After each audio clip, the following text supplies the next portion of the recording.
Students, hi, Catherine Robertson here, just touching base with you about our ethical considerations in business course for week 2. Hopefully you are all having a good week and you have already looked through the information. There are 6 components to this week's ethics from antiquity to the present. And I wanted to go through a few different things. So this really lays the groundwork for, this is like the philosophical component, the ethical component, the groundwork, if you will, for really how we make decisions today in the business world.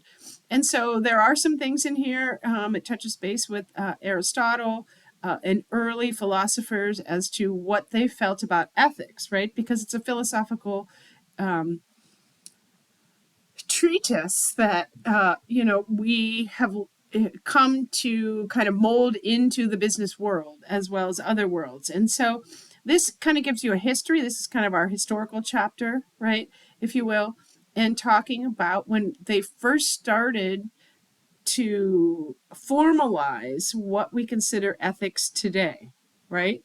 Good, things that most of us consider good, things that most of us consider maybe not so good.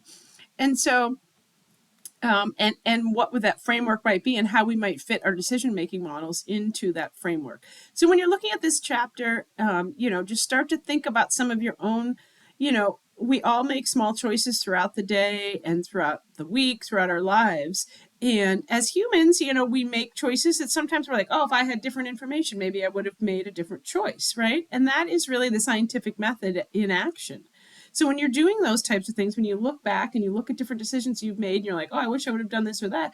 Well, yes, but oftentimes we make decisions based on the information we have at the time. And that's actually the scientific method, right? As new information becomes available, we make new and better decisions, and we add those new variables in. So when you're looking through chapter 2, and you're thinking about some of the great philosophers, right? And remember, in higher ed, we do tie a lot of the specific philosophers or the specific individuals that were the ones that really kind of coined the phrase or coined the theory on different items, right? And a lot of the items that we see, whether it's in ethics or it's in business models, economics, organizational theory, management, any of those things, and some of you have had a lot of those classes. Some of you that haven't, you will see these reoccurring themes. We start to think about like where the foundations of society actually lay. All right, so we think about a few different things relating to Aristotle, Confucius, and we think about and really, it's not that you need to specifically align with Aristotle or Confucius about different things or any specific philosopher, any specific guru, if you will.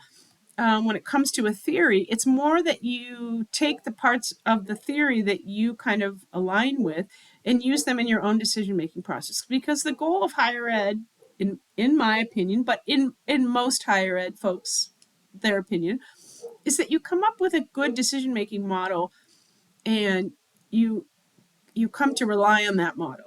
And you come to rely on really your own critical thinking skills. That is really the goal of higher ed from way back when, right? Whether folks all want to align with that now or not, the idea that individuals leave a higher ed institution with this like empowerment to make decisions and make decisions that adhere to some sort of ethical order is really the component that we all strive for. So as you're going through different items in this chapter, for instance, 2.4 utilitarianism, the greatest good for the greatest number. This is very typical when we think about military action, right?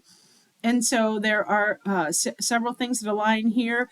Okay, how can we do the most good for the most amount of people, right? And that's a theory. Remember, all of these are theories, and you can choose to align with them or not. They are just giving you some rational components to your thinking and to add to your toolbox, really. And so, as we move forward and you read about some of these different folks that lay the groundwork for how we think about ethics as a duty And I do have several videos in there, or several components for the chapter. And then there's an ethical video in there for you. The critique of pure reason is an interesting perspective, and you don't need to necessarily align with it. The idea is that you think about it as a perspective. And the goal is not for you to specifically align with anything in particular, but to think about what you most align with and why you align with any particular school of thought.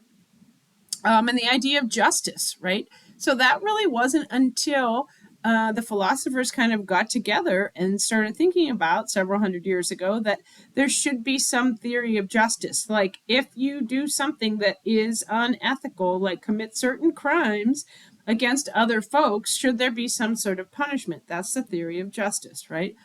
And how do you feel about that, right? We still have a lot of things in this country that are from state to state. How do we handle, what is our justice system? Does the consequence align with the action? And so, or the infraction? And so, and how do we design a system around that? And so, thinking about some of those items, figure 210, the veil of ignorance, in and this idea that, just because you didn't understand something or don't know and you still commit a crime, how does that work, right? In a way.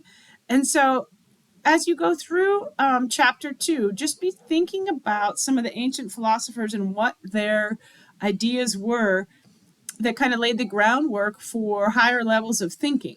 And before that, we had like medieval times where there were a lot of things that were just, decreed from kings, like this is what I think is right, this is what I think is wrong.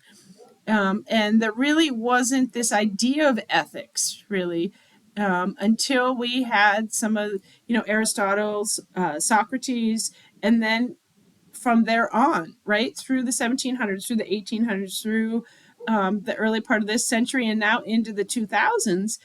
And, that is always called into question when we talk about business action.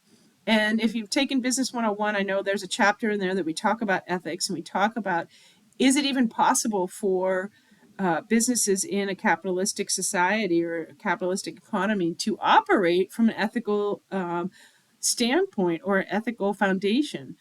So just things to think about as you're reading through chapter 2, reviewing the PowerPoint, checking out the different items in this chapter. There's also a discussion point in this chapter that is, there's homework and discussion. So the discussion point, similar to Aristotle, who prepared young men for service in business, government, and law in ancient Greece, Confucius trained young men to serve as officials in the emperor's administration. How might these ancient Confucian ethical values complement those found in the Aristotelian virtue ethics? So all of you don't need to Google this or do it. You should be able to find all of the information from the chapter. Obviously, you're welcome to bring in other sources, but you should be able to find answers to any of my discussion questions or our discussion questions in the chapter from the textbook. And there's also a chapter 2 homework assignment. So those are the 2 assignments for week 2. If you have questions, you can always reach out to me via text or via email, and you have both of those items. I hope you're having a wonderful week. And we have a student government meeting tomorrow, 12 to 1. If anyone's interested, you can text me or email me. And if you can join the virtual component, if that interests you. Student government is not about political views. It's about representation of students. And so I just happen to be the faculty advisor / liaison for that group on campus. And that is 12 to 1 at the West Campus tomorrow in the first floor conference room. If you're interested in that, we always need new people. So hopefully you're having a wonderful week, and I will be updating the grade book from last week and into this week over the next day or two. Have a wonderful afternoon.